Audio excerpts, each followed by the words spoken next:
31일이 부활절인데 그 전주 한 주간 이제 고난 주간하고 그다음에 부활절을 이렇게 지킵니다.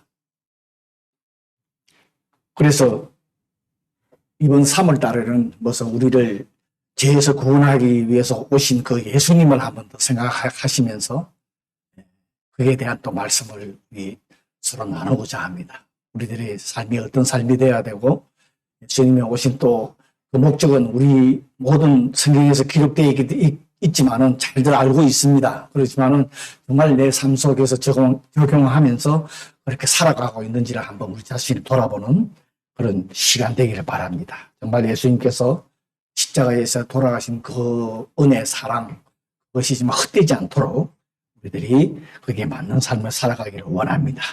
우리들의 죄를 사해 주시기 위해서 정말 십자가에 죽으신 예수님께 정말 감사하며 오늘 이 말씀을 나누기를 합니다. 원합니다. 인간이 죄를 짓는 죄는 그 죄에 대한 죄책감이라든가 무슨 불결한 그런 마음을 갖게 해줍니다.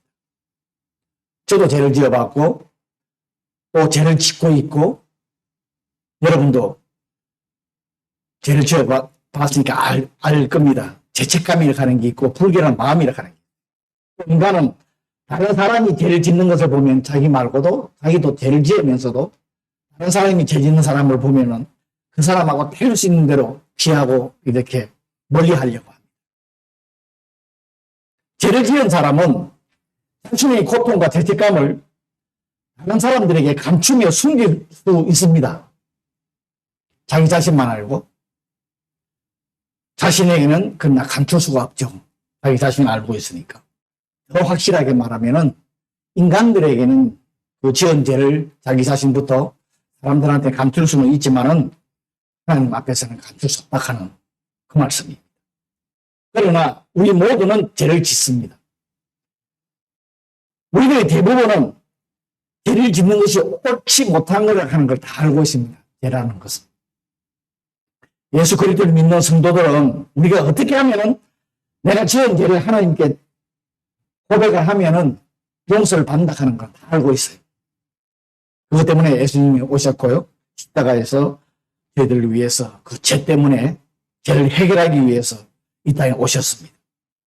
그런데 한 가지 알아야 하는 것은 하나님께서는 우리의 마음을 정결케 해주신다. 다시 죄를 지은 그 죄를 고백을 하면은 죄 사함을 받아요. 그죠? 근데 그 사함받은 정결케 해준 예수 그리스도의 피로서 정결케 한 그 마음을 가지고 계속 여러분 살아가기를 똑같은 죄를 짓지 않기 위해서 이것은 우리가 해야 할 그 부분입니다. 오늘 본문에서 나오는 것은 자신이 죄를 지음으로 해서 그 죄를 온전히 고백하고 회개함으로 인해서 하나님으로부터 용서를 받은 것을 경험하고 나서 지금 쓴 시입니다. 이제는 마음의 정결함을 느낄 때가 되었다는 거예요. 자기가 이제 완전히 정결하게 돼서 이제 그런 삶을 살아가는 게 어떤 것인가 하는 것을 오늘 우리들한테 보여줍니다. 무슨 말씀인가 하면은 우리가 죄를 지어서 하나님께 그 죄를 고백하고 회개하고 용서를 구합니다. 저도 그렇고 죄를 지으면 구하지요.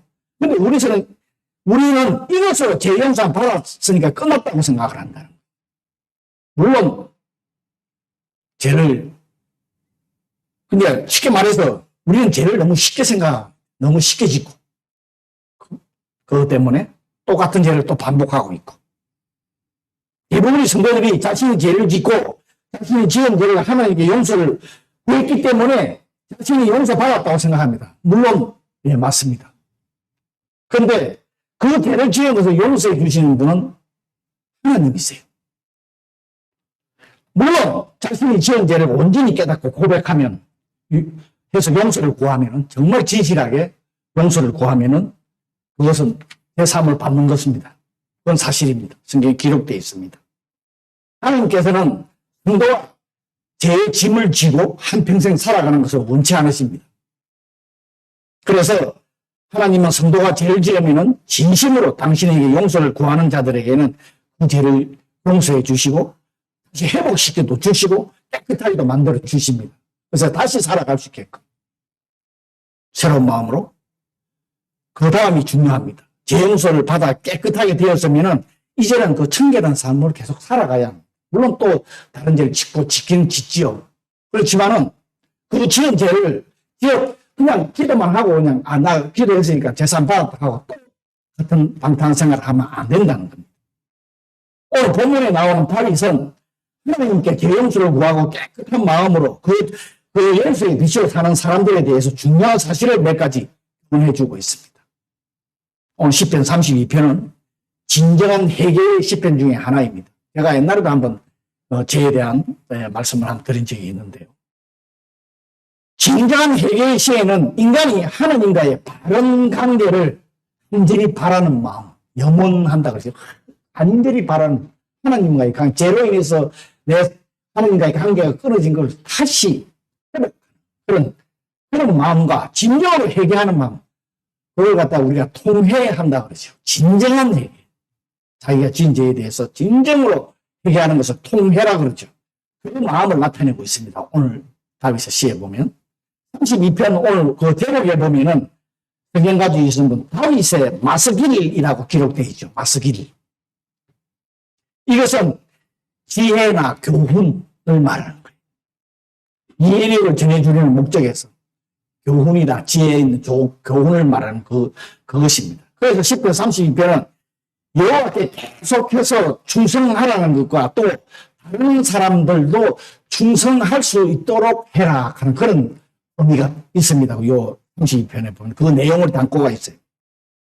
오늘 다윗이 말하고 있는 죄 용서는 구원을 받기 위한 자기가 죄임을 고백하는 것이 아니라 자기의 일상의 삶 속에서 지은 죄. 우리가 너무나 잘 다윗은 큰 죄를 지었죠. 그죠? 우리아의 아내, 성경 아시는 분 아실 거예요. 바세바의 남의 부인의 탐이 나가지고 그 부인과 간통함으로 인해서 그 성경에 기록되어 있습니다. 사무엘하 11장하고 12장을 보시면 제가 다 말씀을 안 드려도 아시는 분도 아시겠지만 기록이 다 되어 있습니다. 그 죄를 또 숨기려고 그래서 또 우리아 남편을 전쟁에 보냈는데 불러들여가지고 또 그 바세바하고 동침을 하게 만들고 근데 그게 안 돼가지고 또 다시 전쟁을 내버리 이게 보면요 엄청난 죄를 지은 것을 여러분 볼 수 있습니다. 사무엘하 11장 12장을 보면 기록이 되어 있습니다. 그런데 그거를 숨기고 있었어요. 한 1년 정도 숨기고 있은 거예요. 성경을 흘러간 걸 보면은. 그랬더니 하나님께서 나단 선지자를 통해서 그 죄를 지적하심으로 그가 깨닫고 참회해요. 정말 온전한 해결을 합니다. 참으로 용서를 받았지만은 그 죄를 은폐한 대가를 받습니다. 그 죄의 대가로 다윗은 그 바세바의 간통으로 임신해서 생긴 아이가 태어난 아이를 잃게 됩니다. 하나님이 가져가십니다.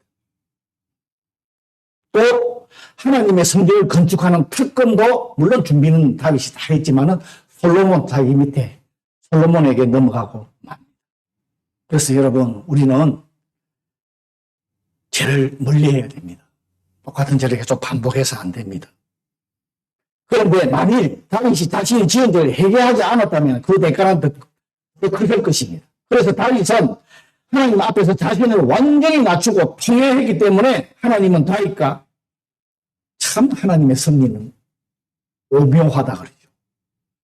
완전히 통회하고 완전히 회개하고 그 잘못을 해결하니까 다윗한테 아들 솔로몬을 하나님께서 우리 유명한 지혜의 왕인 솔로몬을 줬습니다. 이 솔로몬이 어디에서 태어났나 그러면 똑같이 다윗과 바세바에서 태어났습니다. 바세바 그 아내에서 태어난 게 솔로몬입니다. 하나님의 참 우리들이 이해할 수 없는 그러나 나중에 뒤도 나오지만은 완전히 회개한 사람은 하나님으로부터 축복을 받는 또 그 회개해서 그 정결한 삶을 살게 됩니다. 그러므로 여러분 우리가 죄를 지으면 은폐해서는 안 돼요. 물론 몰라서 모르는 것도 있지만 알면서 은폐하지 말고 속히 진정으로 회개하고 하나님으로부터 정결함을 받고 또 정결한 마음을 가지고 살기에 힘써야 합니다. 그래야 하나님께서 새롭게 된 관계를 맺게 하나님하고 새롭게 또 관계를 맺기 때문에 하나님께서 또 기뻐하시는 그런 삶을 우리들이 살아갈 수가 있습니다. 오늘 본문 1절과 2절을 보면은 제가 잠시 1절과 2절을 읽습니다. 허물의 사함을 받고 자신의 죄가 가려진 자는 복이 있도다. 마음에 감사함이 없고 여호와께 정죄를 당하지 않은 자는 복이 있도다. 허물이라 하는 오늘 저 1절과 2절을 보면은 죄를 용서받는 기쁨과 마음의 죄를 품고 있는 무거운 마음을 대조를 하고 있는, 죄를 고백을 해서 받는 그 죄 용서함을 받는 그 기쁨. 그렇지만 죄를 고백하지 않고 가지고 있으면서 가지고 있는 그 마음, 무거운 마음, 그것도 지금 대표를 하고 있는. 1, 2절에 보면 계속 복이 있다라고 한 말이 있죠. 이 말씀은 다른 말로 하면은 얼마나 기쁜지 모른다. 그 말씀이에요. 복이 있다.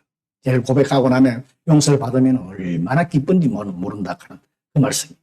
죄를 짓지 않는 자가 복이 있는 것이 아니라 지은 죄를 고백하고 용서함을 받는 것이 축복이라는 말씀이에요. 죄를 안 짓는 게 축복이지 왜 죄를 안 짓는 사람은 없으니까. 다윗이 죄에 대해서 세 가지로 표현을 하고 있는데 허물, 죄악을 말하고요. 경계선을 넘어서는 거 말해요. 하는 경계선을 넘어서는 도덕적으로 혹은 법적으로 벗어나는 것을 말하고, 그 다음에 오늘 또 죄라는 것은 뭐 너무나 잘 알죠. 표적을 못 맞추는 거, 빗나가는 거, 미치지 못하는 거. 하나님의 관계 속에서 우리의 표적은 하나님과 온전히 순종하는 것과 그분을 전적으로 사랑의 관계를 맺는 것을 말하는데 이것에서 미치지 못하는 것, 또 거기에 수준에 차지 못하는 것, 그것도 죄입니다. 감사함이랑 복임수를 말해요. 이것은 제가 자신을 속이는 것을 말해요. 자기가 죄를 속이는 게 아니라 죄가 나를 속여. 죄를 짓고 나면. 그래서 예수님께서 사탄을 갖다가 사탄에 속는 거하고 마찬가지예요. 거짓말쟁이라 그러고 거짓압이라 그러죠. 죄가 나를 속인다. 그 유명한 다윗도 자신의 죄를 숨김으로 죄가 있는데도 죄가 없는 그 참 보이려고 하였습니다. 그런데 다윗은 자기 자신을 깨닫고 통회함으로 인해서 하나님께 자기 죄에 대해 행하신 일을 말하고 있습니다. 사함을 받았다. 사함을 받았다. 사해 주셨다. 너무나 잘 알죠. 허물을 사해 주셨다는 것은 다윗이 지고 있는 그 무거운 죄의 짐을 벗겨주셨다. 그 다음에 가려진 자, 죄를 가려진 자라고 덮어주다 하는 그런 의미예요. 다윗의 죄를 덮어주셨다는 거예요. 그냥 죄가 있는데 없는 것처럼 덮어주셨다. 죄인인데 덮어주셨다 하는 거와 마찬가지죠. 죄 없는 것처럼. 그리고 정죄를 당하지 않는다는 하나님은 다윗의 죄를 더 이상 죄로 여기지 않는다. 뭐 할 때? 통회할 때. 완전히 주님 앞에 내어놓고 통회하는. 여러분, 인간은 다 죄인일 수밖에 없는 존재예요. 죄를 지을 수밖에 없습니다. 자신이 죄임을 인정하고 참으로 회개하는 것이 이렇게 중요합니다. 여러분, 회개는 자기의 죄를 자백함으로써 드러내는 거예요. 내가 지은 걸 하나님 앞에다 드러내는 게, 드러내면 하나님께서는 그것을 감춰준다. 없이 해준다. 인간 이 세상에서 이해도 할 수 없는 거죠. 자기 죄를 짓고 감추면은 죄에 대한 대가를 안 받습니다. 만약에 수사를 해서도 못 찾으면 안 받지만은 우리 이 성경 크리스찬은 다릅니다. 숨기고 있으면 정말 오늘 말씀에도 신음하는 뼈가 새한다. 뼈가 새할 정도로 고통을 느낍니다.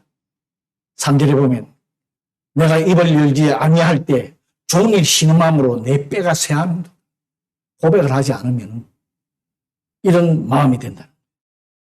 여러분, 회개는 자기들을 자백함으로 드러나는 거지만 하나님은 그 이방법을 사용해서 죄를 가려주십니다. 더 이상 그 죄를 기억하지 않으십니다. 그러므로 우리는 하나님 앞에 솔직해야 합니다. 위대한 사람은 죄를 짓지 않는 사람이 아니라 죄를 지어도 정직하게 자복하고 회개하는 사람을 말합니다. 그런데 죄를 짓고도 그 죄를 자백하지 않고는 조금 전에 3절 4절에서 정말 뼈에 진액이 다 빠질 정도로 마른 뼈 같다고 그래요. 모르겠어요. 큰 죄를 안 잡아가 사람을 누구 어느 게 큰 죄고 작은 죄인지는 모르지만 여러분 이런 경험들이 있을지 모르겠습니다. 하나님께서는 인간이 죄를 짓고 나면 그 죄에 대한 고통을 당하도록 하신다는 것입니다. 왜? 다음에 또 오늘 보면 종일 신음했다.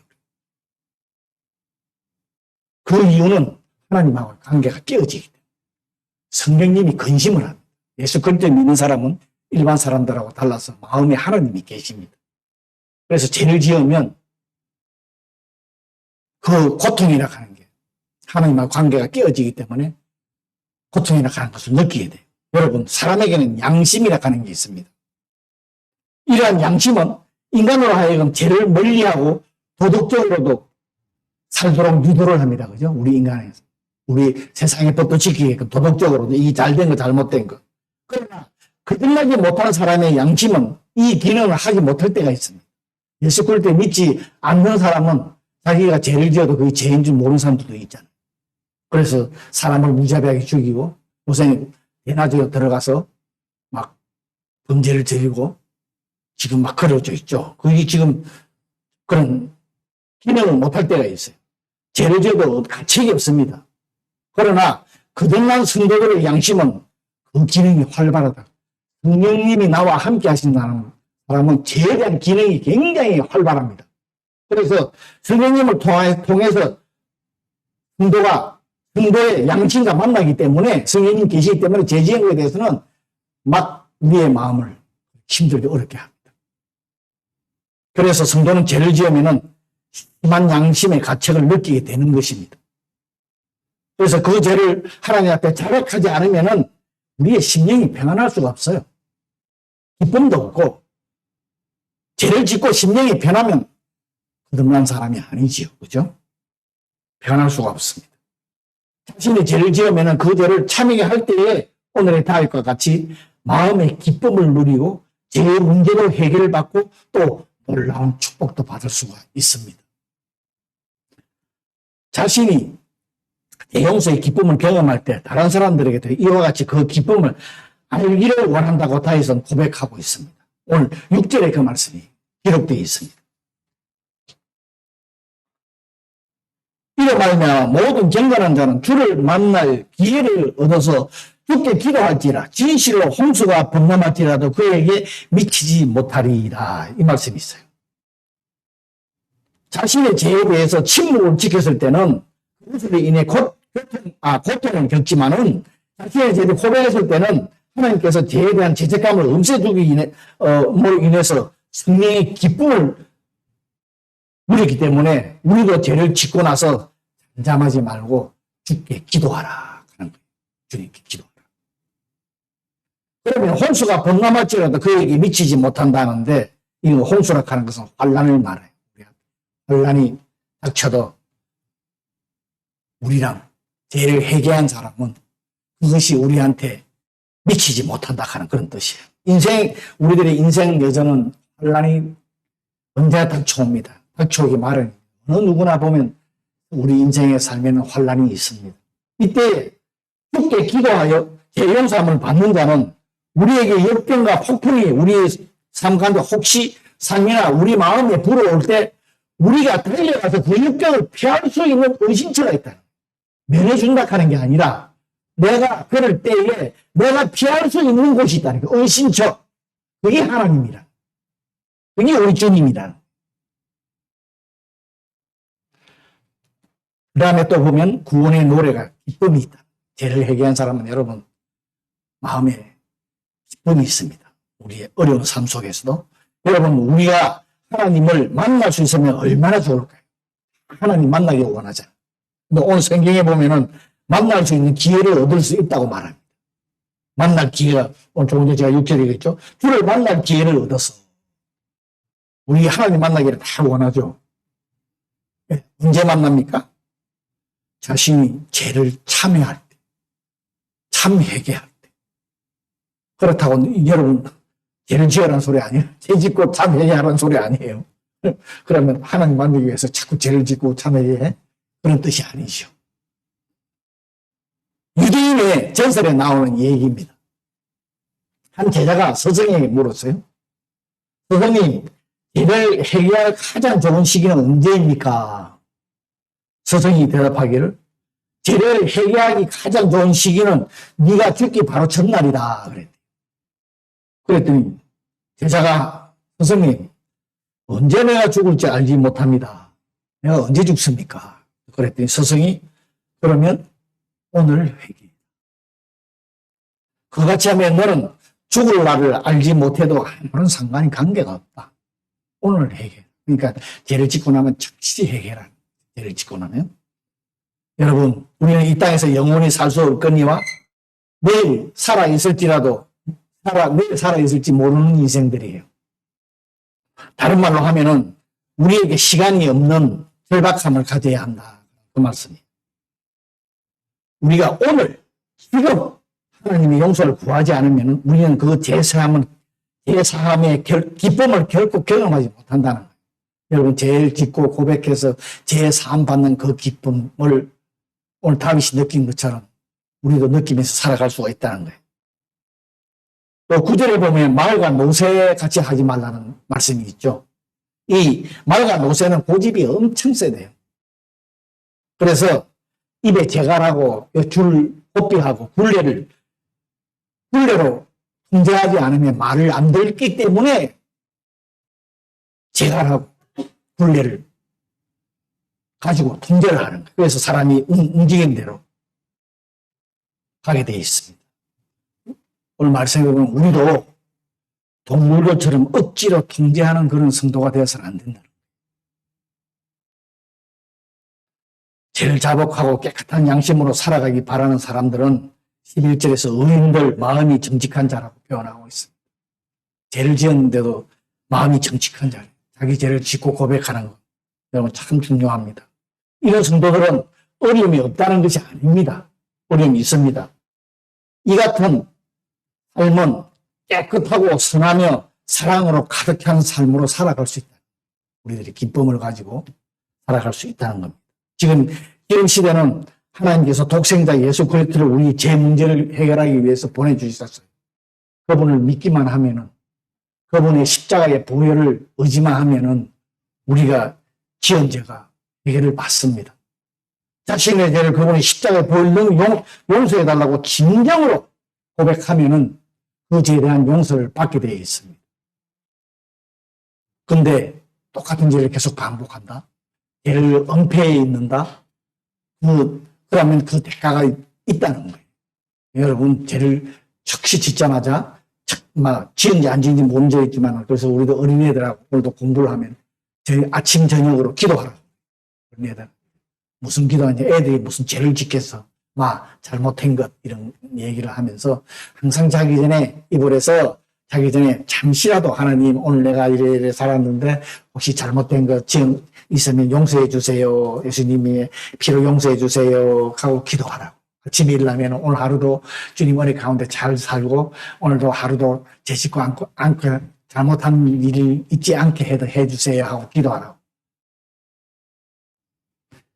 여러분, 그래 우리 모두 하나님의 보호를 받고 그분의 가르침에 따라 생활하며 하나님 앞에서 정결함, 보호를 받음으로 기쁜 마음으로 살고 또 그것을 우리 주위의 사람들한테 증거하며 살아가는 우리 모두 되기를 기도합니다. 자, 우리 오늘 잠시 자기 자신 생각하고요. 오늘 또 말씀을 통해서 또 예수님이 지금 우리들 죄 때문에 이 땅에 오신 것을 우리 한 번 더 생각하면서 그분을 의지하고 그분의 뜻에 따라